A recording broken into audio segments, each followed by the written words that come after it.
Olá, técnico de nutrição e dietética, seja muito bem-vindo ao canal @TND Consultor. Eu havia falado anteriormente que o técnico de nutrição e dietética precisa estudar muito o RDC 216 de 2004, que é o Regulamento Técnico de Boas Práticas para os Serviços de Alimentação, e o TND precisa estar atento, precisa ler e reler para poder ter a base, para poder ter referência aí para o seu trabalho no dia a dia do TND do técnico de nutrição e dietética, perdão. E o que eu quero dizer para você é que já que você já está aqui no canal @TND Consultor, eu quero esclarecer para você que o técnico de nutrição ele pode atuar na consultoria desde que ele não prepare ou desde que ele não tenha envolvimento com preparações especiais, ok? Porque às vezes as pessoas perguntam muito se o técnico de nutrição pode atuar ou não como consultor de alimentos. Acredito eu que sim, porque a resolução 605 de 22 de abril de 2018, ela esclarece esse ponto. E é claro que ela não te fala que você pode ser consultor de alimentos, mas ela esclarece que o TND ele pode atuar sem a supervisão do nutricionista, desde que não hajam preparações especiais. E daí então é que eu comecei a falar mais sobre consultoria de alimentos para você técnico de nutrição e dietética. Mas voltando ao assunto, nós vamos falar sobre a RDC 216, algumas particularidades da RDC 216 de 2004, que é fundamental para você que quer se tornar um TND consultor de alimentos, né? Você que atua como técnico de nutrição e dietética e quer voltar a sua carreira para a consultoria de alimentos, é muito importante que a RDC 216 de 2004 ela faça parte do seu trabalho, do seu dia a dia na consultoria de alimentos, ok? Então a gente sabe que a RDC 216 de 2004 foi lançada, né? A primeira edição foi em 1969, como Regulamento Técnico de Boas Práticas de Alimentos. E a RDC 216, ela tem 4 partes. Existem 4 partes dessa resolução. Mas antes eu quero falar para você ficar até o finalzinho do vídeo, porque eu vou trazer uma novidade sobre a RDC 216, e essa novidade é de 2014, então eu peço que você fique ligadinho aqui comigo, tá bom?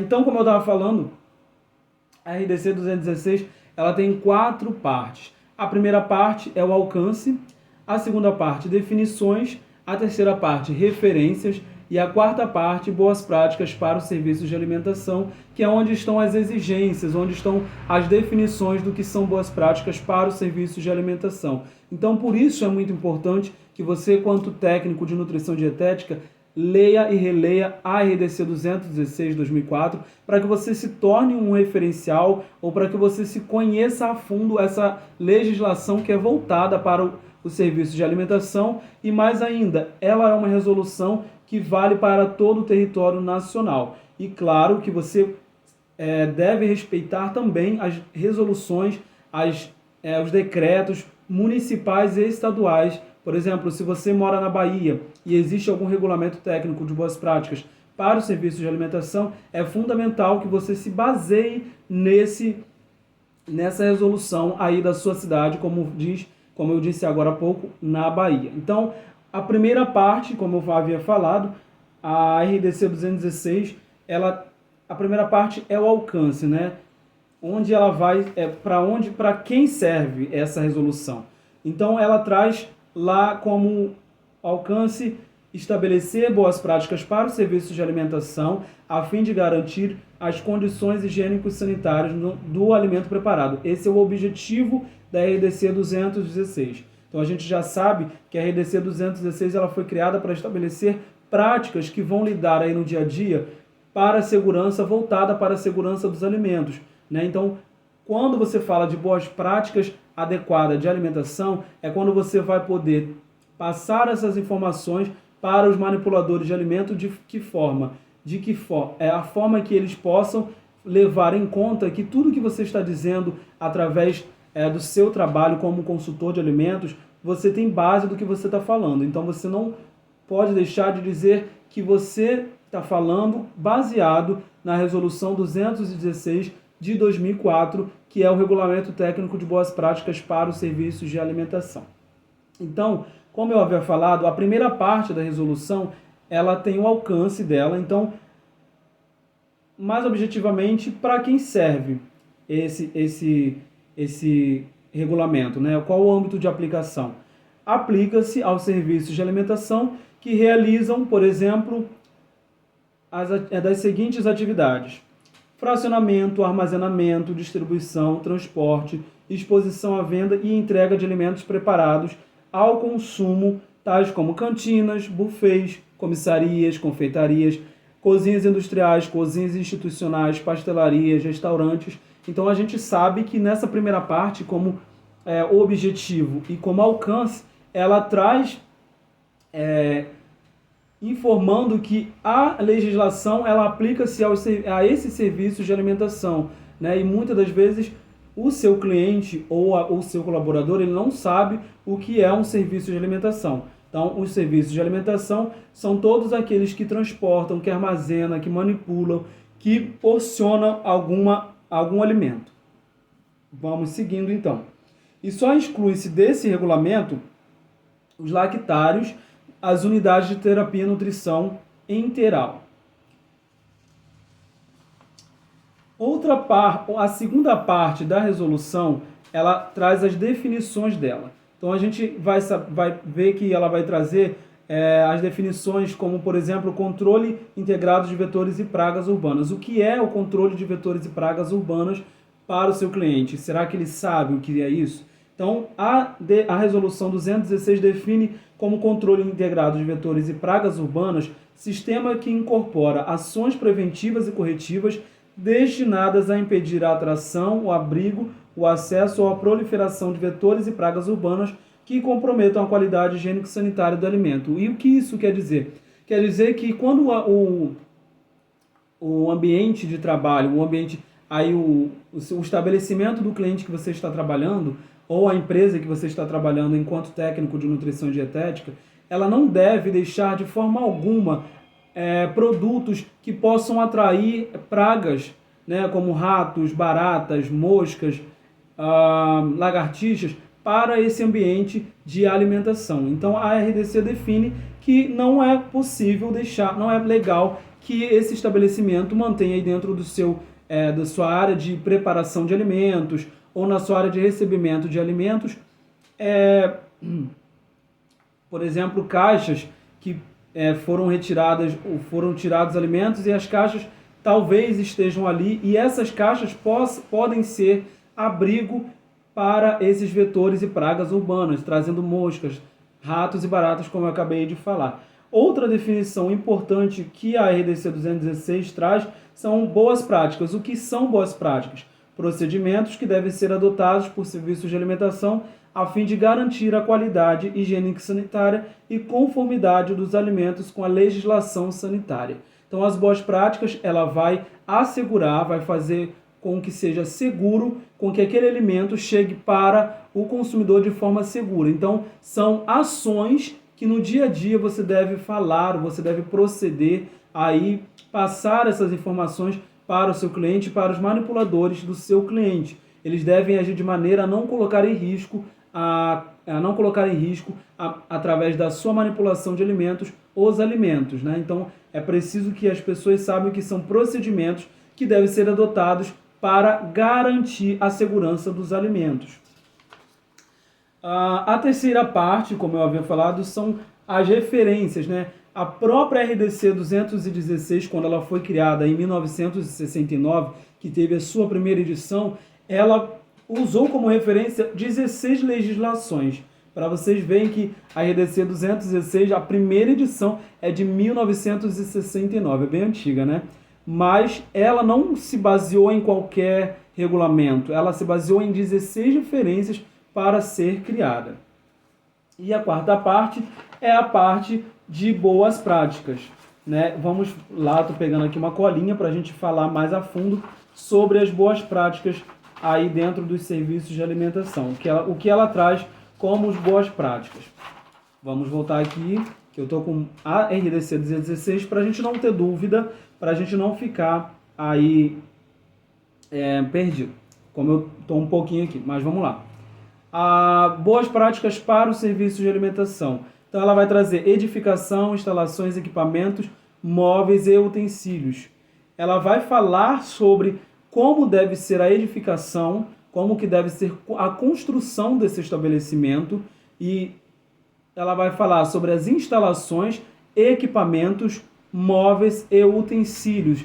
O que é importante você saber enquanto consultor, quando se tornar enquanto técnico de nutrição e dietética.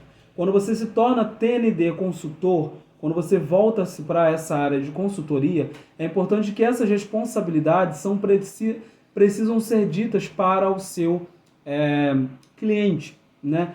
Porque muitas das vezes você vai chegar no seu cliente e vão ter coisas que não estão em conformidade, né? Então ele precisa saber por você, mesmo que você tenha aí um tempo para fazer essa consultoria, né? Porque a gente sabe que a consultoria de alimentos ela tem um início, meio e fim. Nesse período você precisa deixar bem claro para o seu cliente que mudanças precisam ser feitas. Claro que as mudanças não vão ser feitas logo de cara, logo de primeira, logo de imediato, porque o cliente ele vai te dar algumas desculpas que não está podendo gastar dinheiro agora e que não tem dinheiro em caixa para fazer reformas. Então é muito importante que você com calma esclareça para o seu cliente, você com calma fale com o seu cliente da importância de ter uma edificação, uma instalação, os equipamentos, imóveis e utensílios conforme o que a RDC 216 de 2004 exige.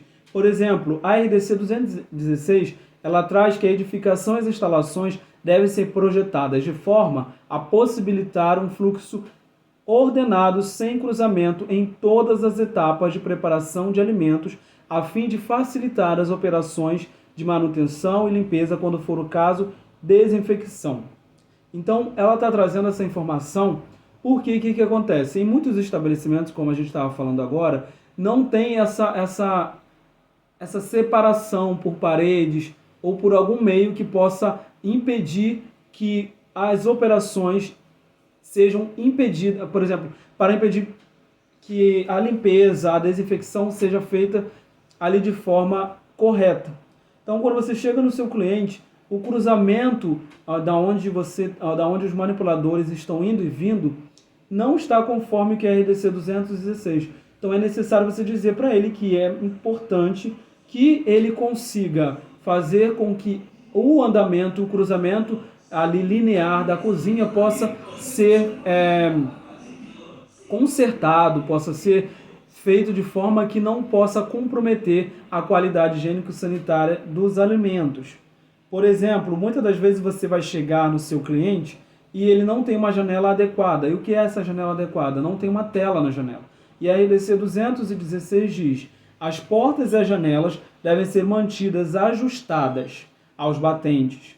As portas da área de preparação e armazenamento de alimentos devem ser dotadas de fechamento automático e as aberturas externas das áreas de armazenamento e preparação de alimentos, inclusive o de exaustão, devem ser providas de telas. Então, por que essas telas devem estar ali? Você deve explicar isso para o seu cliente. As telas elas devem estar ali para impedir que, por exemplo, um gato entre na cozinha do seu cliente quando o expediente acaba. Claro, o expediente acabou, houve a limpeza, a organização da cozinha, mas aí não tem a tela para proteger que aquele animal, um roedor, um gato que seja, possa entrar aí nas edificações, nas instalações do seu cliente. Então é muito importante você deixar claro isso para o seu cliente. Outra coisa, as caixas de gordura. Muitas das vezes você chega no seu cliente ou chega aí na empresa que você está trabalhando, as caixas de gordura elas não foram limpas, elas não foram, não teve um projeto, ou melhor, não teve um planejamento de limpeza. Então o seu cliente não sabe que é necessário que as caixas de gordura de esgoto, como diz a RDC 216, elas devem possuir dimensão compatível ao volume de resíduos. O que quer dizer isso? Quer dizer que se o seu cliente produz além daquilo que ele está propondo através, vamos dizer, da caixa de gordura, ele vai ter problemas. Então vai ter muito entupimento durante a manipulação dos alimentos. Então é muito importante que você diga que as caixas de gorduras devem possuir um dimensionamento compatível com a produção, com a quantidade do que está sendo preparado dentro dentro do estabelecimento dele. Outra coisa importante, a iluminação da área de preparação, onde os alimentos estão sendo preparados, elas devem estar projetadas contra a explosão. A iluminação da área de preparação deve proporcionar a visualização de forma que as atividades sejam realizadas sem comprometer a higiene e as características sensoriais dos alimentos. Às vezes o cliente ou o manipulador às vezes o cliente ele não entende que a iluminação é importante para meu Deus, fugiu a palavra, para a manipulação dos alimentos. Porque talvez a cozinha dele foi projetada de forma que está comprometendo a qualidade de visualização dos próprios manipuladores. Então, às vezes, o manipulador ele está fazendo a higienização daquele alimento, mas ele não percebeu que aquele alimento tem algum bichinho ali. Então, por isso é importante que a iluminação deve ser projetada para facilitar a visualização da manipulação na manipulação dos alimentos, ok? Vamos seguindo aqui, falando um pouco mais sobre nossa querida RDC 216. Outra coisa importante é a documentação e registro. Perdão, deixa eu voltar lá um pouco, que a gente estava falando sobre equipamentos, móveis e utensílios. Os equipamentos, muitas das vezes, do seu cliente está quebrado, não tem um termômetro para você visualizar, não tem uma aferição. Muitas das vezes ele não tem uma planilha de controle de temperatura desses equipamentos. Às vezes o móvel que ele utiliza está arranhado, está quebrado. Por exemplo, os utensílios, as tábuas de corte, ele ainda está utilizando aquela tábua de corte que é de madeira, que hoje a gente sabe que não é possível mais utilizar essas tábuas de corte, porque ali nas ranhaduras das tábuas de corte contém micro-organismos e esses micro-organismos ali são difíceis de ser retirados. Então a gente sabe que a gente pode informar para esse cliente que esse utensílio ele tem que ser descartado para ser utilizado um utensílio adequado ali dentro da cozinha. E também é importante que todos os talheres do seu cliente passem por uma higienização. E o que é higienização? É passar um álcool após a lavagem desses utensílios, ok? Então vamos seguindo aqui um pouquinho adiante, para a gente não se estender muito aqui.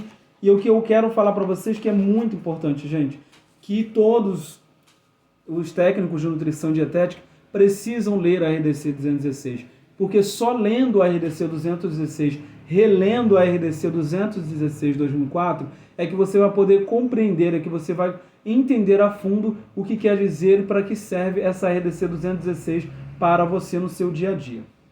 E aí, a gente tem a parte da documentação e registro, né?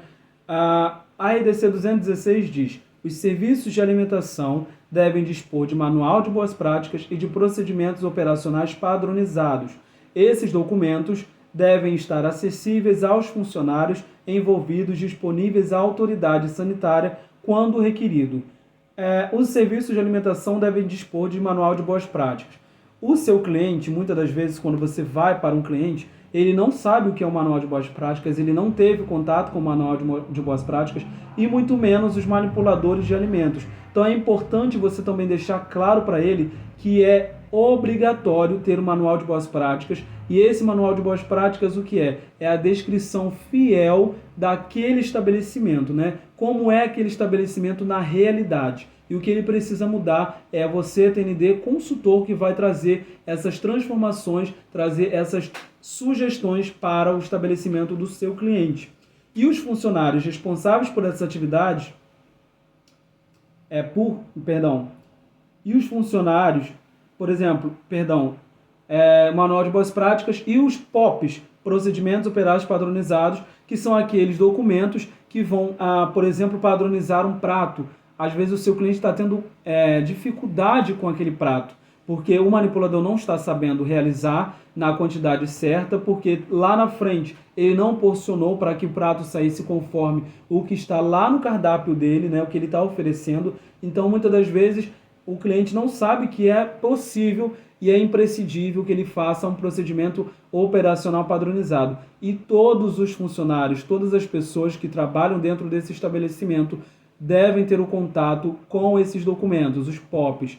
E de que forma devem ser feitos esses documentos? de forma que todos possam compreender. Então é muito importante que você, enquanto TND consultor, procure saber, procure conhecer sobre os funcionários, porque existem existem funcionários com dificuldades para entender o que é um POP, para entender o que está sendo dito ali naquele POP. A gente sabe que o POP é uma descrição, como se fosse uma receita de bolo, de como deve ser cada operação realizada. Por exemplo, a realização de hortifruti, né, de limpeza de hortifruti. Então o POP ele vai trazer ali passo a passo de como deve ser a higienização daquele hortifruti. Mas muitas das vezes tem funcionários que não sabem ler, tem funcionário que não compreendeu aquilo que você passou para ele. Então é importante que a linguagem desse POP seja fácil, de fácil entendimento para esse cliente, principalmente para os manipuladores de alimento, que são as pessoas que vão lidar com o trabalho no dia a dia.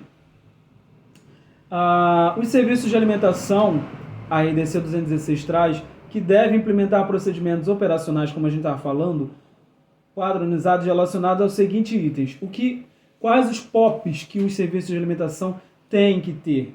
Higienização de instalações, equipamentos e móveis, controle integrado de vetores e pragas urbanas, higienização do reservatório, higiene e saúde dos manipuladores.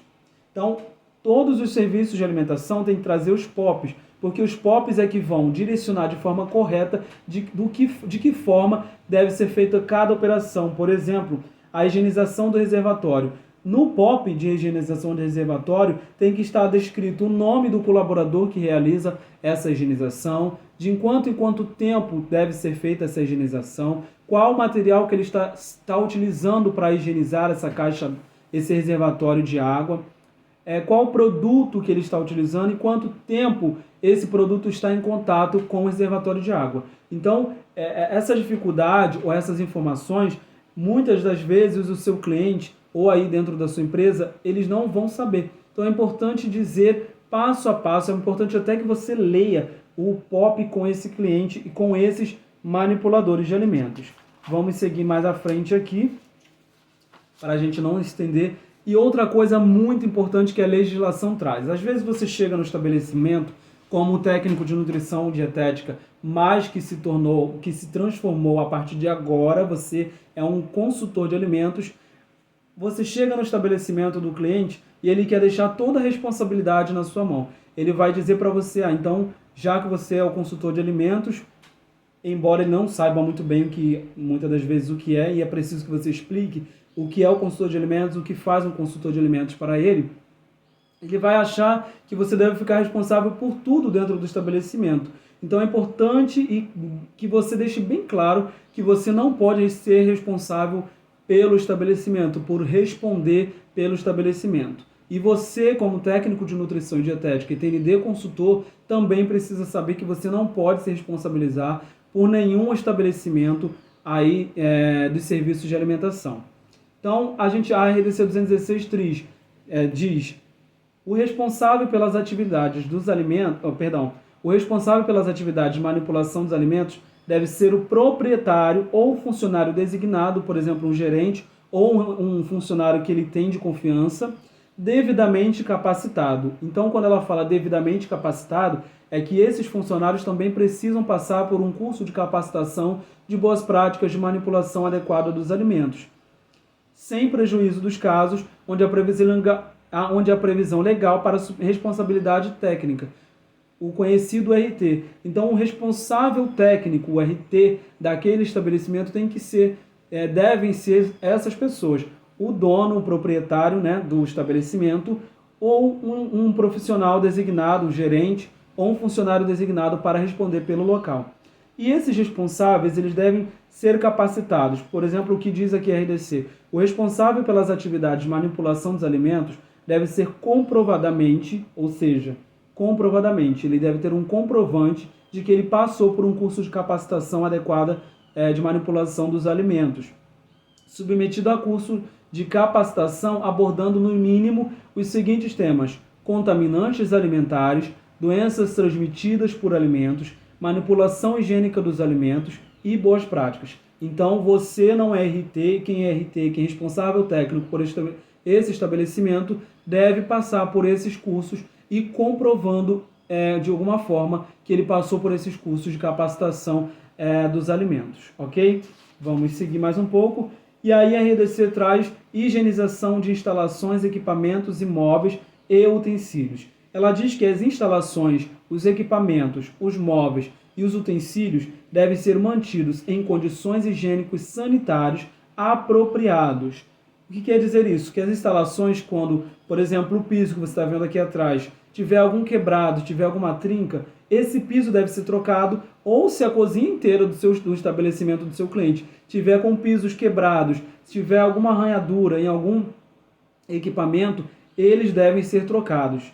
E aí, continuando, as operações de higienização devem ser realizadas por funcionários comprovadamente capacitados e com frequência que garanta a manutenção dessas condições. Então, quem deve realizar a higienização desses equipamentos, móveis, utensílios, são aqueles funcionários, são aqueles colaboradores que só mexem com a higienização. Eles não podem trocar de rotina ali em qualquer momento. Claro que, se for preciso, ele vai trocar de uniforme e vai fazer outra função, se for o caso. Se for preciso, ele trocar de função. Mas, primordialmente, quem que mexe com higienização, com a limpeza dos equipamentos móveis, das instalações, não pode ter contato direto com os alimentos. E vamos lá.